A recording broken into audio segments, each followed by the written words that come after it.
رسول کریم صلی اللہ علیہ وسلم عرب کی کواری لڑکیوں سے زیادہ حیا والے تھے. کواری لڑکیوں سے زیادہ حضور حیا فرمایا کرتے تھے. جب خانہ کعبہ کی مکہ شریف میں تعمیر ہو رہی تھی نا، اہل عرب اس کو تعمیر کر رہے تھے، تو نبی پاک صلی اللہ علیہ وسلم اپنے چچا حضرت عباس کے ساتھ خانہ کعبہ کی تعریف میں مصروف تھے. تو عرب کے لوگ چونکہ لمبا کرتا پہنتے تھے پیروں تک، تو نیچے اگر کسی وقت کوئی چیز نہیں بھی ہوتی تھی تو کسی کو وہ نظر نہیں آتی تھی، کیونکہ پردہ رہتا تھا، ایک لمبا کرتا پہنا ہوا ہوتا تھا. تو جب بچے، سرکار کی عمر مبارک بھی ابھی تھوڑی تھی، تو اس طرح بچے جب نکلتے تو وہ کئی دفعہ اپنی تہمت اتار دیتے نیچے سے، اور کوئی مزدوری کرنے لگتے تو 3-4 طے کر کے نا تہمت کی کندھے پہ رکھ لیتے. جس طرح کبھی دیہاتوں میں لوگ کپڑا سر پہ رکھتے تھے کہ اوپر اگر کوئی وزنی چیز رکھیں گے تو وہ تکلیف نہیں دے گی. نبی پاک صلی اللہ علیہ وسلم بھی سب لوگوں کے ساتھ خانہ کعبہ کی تعمیر میں شامل تھے. تو حضرت عباس رضی اللہ تعالیٰ عنہ نے کہا حضور سے، ابھی اعلان نبوت بھی نہیں فرمایا تھا، بھتیجے آپ بھی تامد اتاریے، یہ صحیح مسلم میں حدیث موجود، اور اس کو کندھے پہ رکھ لیجیے، آپ اینٹیں اٹھا اٹھا کے لا رہے ہیں تو ذرا آپ کو تکلیف نہیں ہوگی.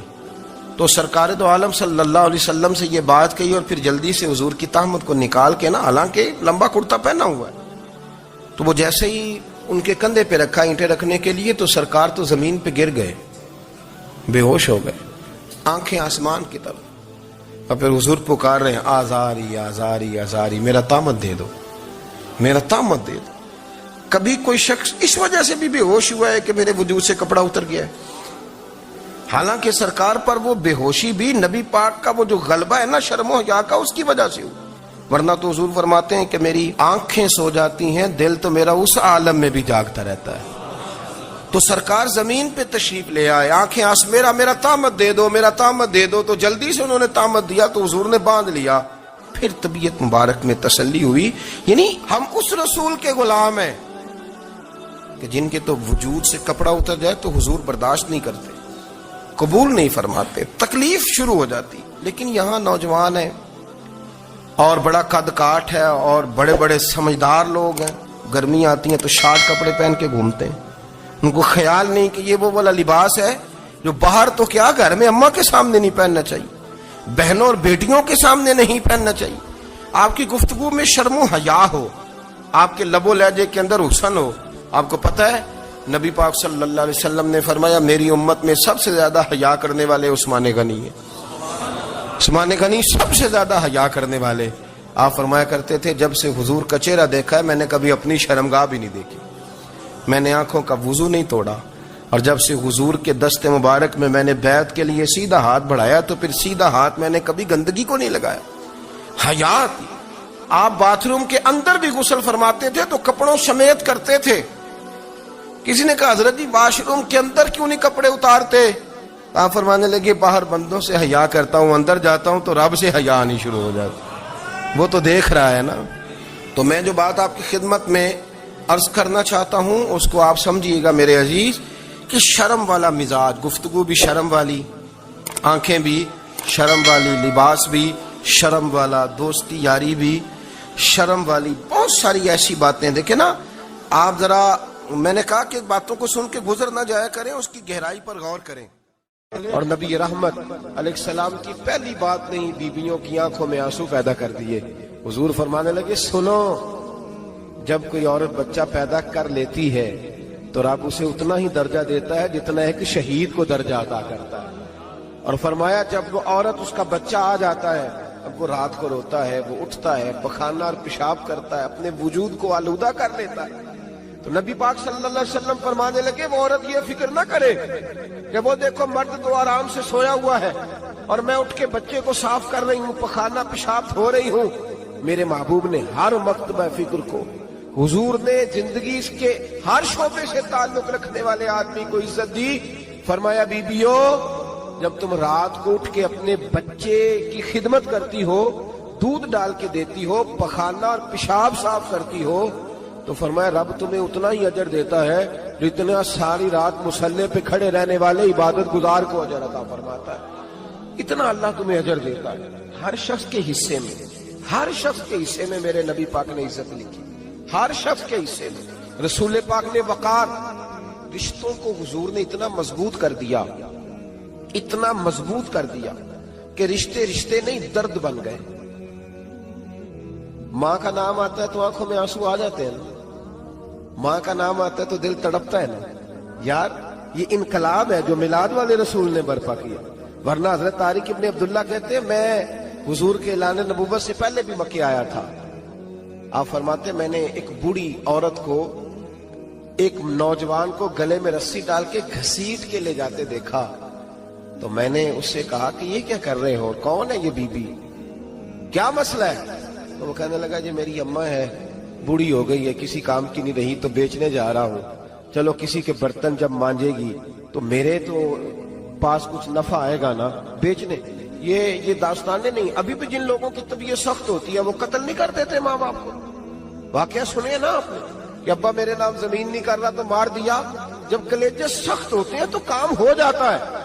ایک طرف وہ منظر تھا اور ایک طرف یہ منظر ہے کہ حضرت حلیمہ سعدیہ رضی اللہ تعالی عنہ، ان کا نام نہیں ہے حضرت حلیمہ کا مسلم شریف میں، وہ امام زرقانی نے لکھا ہے، ورنہ مسلم میں یہ روایت اپنے اصل انداز میں موجود ہے۔ حضرت ابو ہریرہ رضی اللہ تعالیٰ عنہ فرماتے ہیں کہ جناب حلیمہ بوڑھی عورت، سادی عورت، اگر آپ کبھی معاشرتی لحاظ سے حضرت حلیمہ کا انداز دیکھیں گے نا، توجہ ہے میری بات پر، سمجھ آ رہی ہے آپ حضرات کو؟ جو ہمارا معاشرتی ماحول ہے نا، معاشرتی ماحول، تو حضرت حلیمہ سعدیہ رضی اللہ تعالیٰ عنہ کی حیثیت آج کے معاشرے میں اگر دیکھی جائے تو ایک آیا، بچوں کو پالنے والی آیا نہیں ہوتی، وہ آیا تھی۔ اسکول میں ایک آیا ہوتی ہے، جب بچہ چھوٹے ہمارے پرائیویٹ سکولز میں بچے جاتے ہیں تو عورت سنبھالتی ہے، دودھ ڈال دیتی ہے، کئی دفعہ فیڈر بھی پلا دیتی ہے، بچہ اگر پخانہ پیشاب کرتا ہے تو خدمت کرتی۔ یہ عورتیں اس زمانے میں چھوٹے بچے لے جاتی، پالا کرتی۔ تو بتانا دائی کی، آیا کی، میں مثال دے رہا ہوں، اور نرس کی کیا حیثیت ہے معاشرے میں۔ اور حضرت حلیمہ سعدیہ جب نبی پاک کو واپس لے کے آئی تھی تو چلو کچھ نہیں، لیکن نہ کچھ معاوضہ بھی انہیں حضرت عبد المطلب نے عطا کیا تھا۔ جناب آمنہ نے انہیں کچھ، ایک معنی یہ بھی ہو سکتا تھا کہ پیسے دے کے یہ کام کرایا، معنی ہو سکتا تھا۔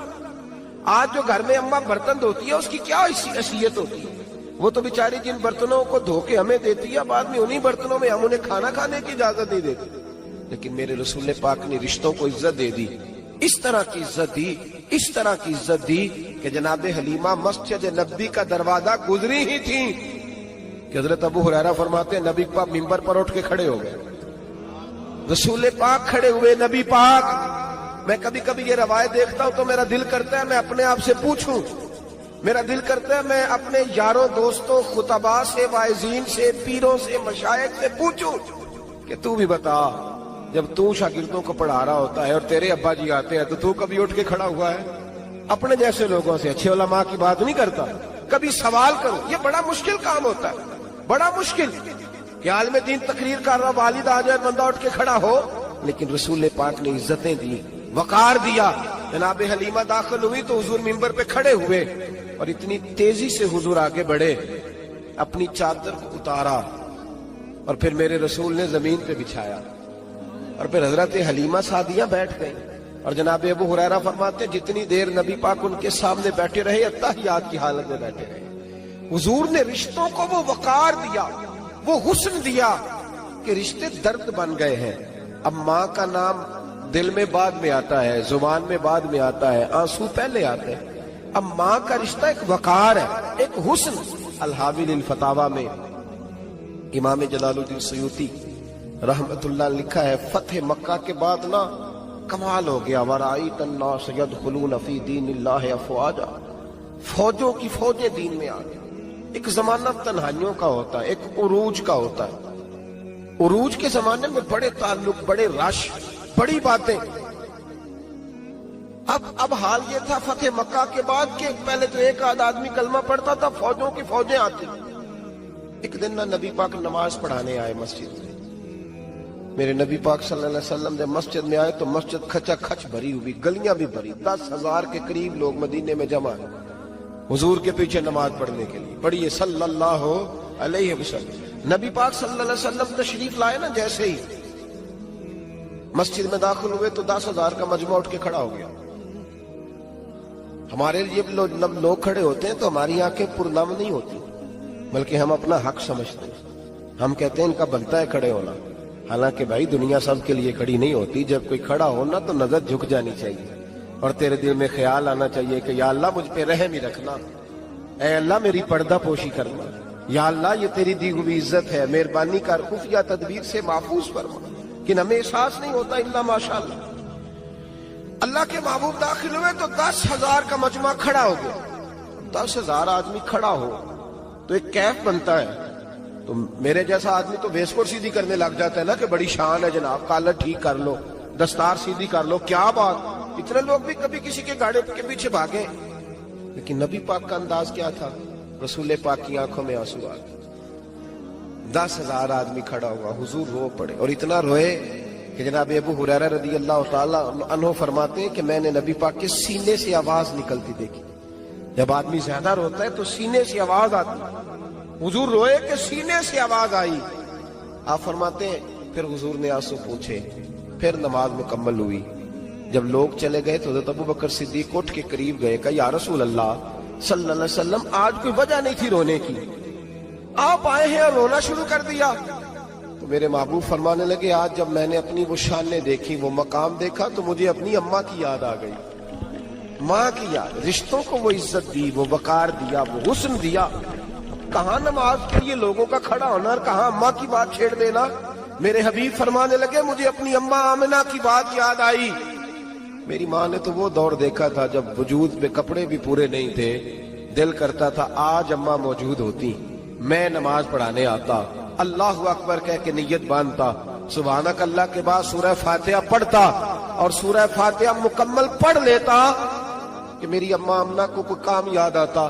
وہ پردہ سرکا کے کہتی بیٹا محمد میری بات تو سننا. تو محبوب فرماتے اللہ کی عزت کی قسم میں نماز چھوڑ دیتا، پہلے ماں کی بات سن کے آتا. میں چھوڑ دیتا نماز. وقار دے دیا، وقار، وہ حسن بخشا، وہ توانائی بخشی. عرب کے اندر سال کے بعد عورتوں کا ایک میلہ لگتا تھا خانہ کعبہ کے پاس. صرف عورتیں اکٹھی ہوتی تھی، میلہ لگا ہوا تھا. ایک تورات جاننے والا یہودی عالم بھی آیا ہوا تھا. وہ بیویوں کے مجمع پہ نظر ڈال کے کہنے لگا بیویوں مرد کا کام تو کوئی نہیں عورتوں کے مجمع میں بات کرنا، لیکن میں تمہیں ایک پیغام دینے لگا ہوں. اللہ کے آخری رسول جو مکے میں پیدا ہونے والے ہیں ان کے آنے کا وقت قریب آ گیا ہے. وہ بیوی بڑی خوش نصیب ہوگی جنہیں ان کی رفاقت ملے گی. عورتوں نے جب دیکھا کہ مرد آ گیا عورتوں کے میلے میں تو انہوں نے ڈانٹا جھڑکا، کہا چل اٹھا اپنی کتابیں اور نکل جا. حضرت خدیجہ کہتی ہیں باقیوں نے ڈانٹا پر میں نے بات پلے سے باندھ لی. میں نے پلے سے باندھ لی اور میں انتظار کرنے لگی کہ اللہ کرے وہ نصیب میرے ہی ہو، اللہ کرے مقدر میرا ہی کھلے. آپ فرماتی میں تسبیح پڑھتی، درود پڑھتی. میں اس زمانے میں جو اللہ کا ذکر جس طرح ہوتا تھا وہ میں شروع کرتی اور جب فارغ ہوتی تو میں التجا کرتی کہ اللہ میرے نصیبے کھول دے. کہتی ہیں آہستہ آہستہ آہستہ آہستہ میں حضور کی تعریف سننے لگی. آہستہ آہستہ تعریف سننے لگی. نبی پاک صادق ہیں، امین ہیں، سچے ہیں، دیانتدار ہیں. اس برے اور میلے معاشرے میں بھی وہ سب سے اعلیٰ بھی ہیں اور سب سے اجلے بھی ہیں، وہ سب سے پاکیزہ ہیں. میں سننے لگی تعارف. آہستہ آہستہ میں ان کی گرویدہ ہونے لگی. ادھر نبی پاک صلی اللہ علیہ وسلم اپنے چچا جناب ابو طالب کے پاس رہتے تھے. قحط آ گیا، حالات بگڑ گئے. حضور سید عالم صلی اللہ تعالی علیہ وسلم سے چچا کہنے لگے بیٹے اگر مال تجارت لے کے شام جاؤ تو بڑا نفع کماؤ گے، ہمیں ضرورت بھی ہے، اور اگر ہو سکے تو ختیجہ کا مال لے کے جاؤ. نبی پاک نے کہا چچا میں نہیں کہوں گا کسی سے جا کے، میں نہیں کہتا کسی سے جا کے، جو میرے نصیب میں ہوگا میرا رب خود عطا فرمائے گا، میں نہیں کہوں گا. مصطفیٰ نے تو نہیں کہا. حضرت ختیجہ رضی اللہ تعالیٰ عنہ کہتی ہے میں نے خود اپنی خادمہ کو بھیجا. میں نے کہا جا کے پوچھو تو صحیح کہ میرا مال قبول ہوتا بھی ہے کہ نہیں. پوچھو. نبی پاک صلی اللہ علیہ وسلم سے پوچھا. حضرت خدیجہ کی خواہش ہے کہ آپ مال لے کے جائیں. حضور نے قبول کر لیا. جناب خدیجہ الکبریٰ رضی اللہ تعالیٰ عنہ کے غلام تھے، میسرہ ان کا نام تھا. جناب خدیجہ نے ان کو ساتھ بھیجا. فرمایا تین باتیں ارشاد فرمائی. ایک تو فرمایا سارا رستہ غور سے دیکھنا میرے نبی کے ساتھ کیا معاملات درپیش ہوتے ہیں. ابھی اعلان نبوت نہیں کیا، فرمایا ذرا غور کرنا، میرے مصطفیٰ کا مطالعہ کرنا اور مجھے واپس آ کے سبق سنانا، وہ جو تم نے چہرہ بددعا کی تلاوت کی ہو ذرا مجھے واپس آ کے سنانا، جنہاں نے دل پر جانی ڈٹھا ہو اکھیاں ہی تک لیاں، تو ملے ہوں تے ساجن ملیا ہوں ناساں لگ پئیاں، ذرا جا کے نا تلاوت کرنا اور مجھے اور دوسرا فرمایا تم میرے غلام ہو تو مصطفیٰ کے بھی غلام بن کے رہنا، میں سنتی ہوں کہ کردار کے، افکار کے، نظریات کے، عظمت کے بلند و بالا، وہ جیسے کہیں ویسے کرنا۔ اور تیسری حضرت خدیجہ نے نصیحت فرمائی، فرمایا محمد ابن عبداللہ صلی اللہ علیہ وسلم کی رائے سے اختلاف نہ کرنا، یہ چلتے ہوئے معاہدہ کیا، جو وہ کہہ دے سو کر جانا۔ غلام کہتے ہیں میں ساتھ گیا، باتیں میں نے سن لی، لیکن جب سفر شروع ہوا نا ابھی چند منزلیں طے ہوئی تھی، میں نے کہا خدیجہ آپ نے کیا نصیحت کرنی تھی، ان کے ساتھ جو رہے گا وہ ان کا غلام ہی بن جائے گا، ان کے ساتھ جو رہے گا تو اجے میرا محبوب نہیں ڈٹھا جن ویکھ کے چن شرماوے، جے رکھے ہاتھ پھلاں وچ ہاتھ نال پھلاں رل جاوے، ادھی راتی چن چڑھ جاندے جدوں جلوہ فرماوے۔ مایا جو بھی ساتھ رہتا غلام ہو جاتا۔ میں سرا کہتے میں گیا، تجارت شروع ہوئی، کہتے ہیں نبی پاک صلی اللہ علیہ وسلم جب منڈی میں پہنچے تو لوگ قسمیں اٹھا اٹھا کے مال بیچ رہے تھے۔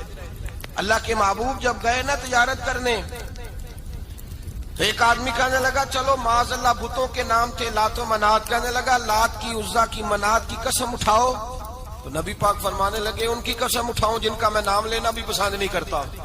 ابھی اعلان نبوت نہیں کیا، اور فرمایا ویسے بھی میں قسم دے کے مال نہیں بیچتا، خریدنا ہے تو خریدو، نہیں خریدنا تو نہ خریدو۔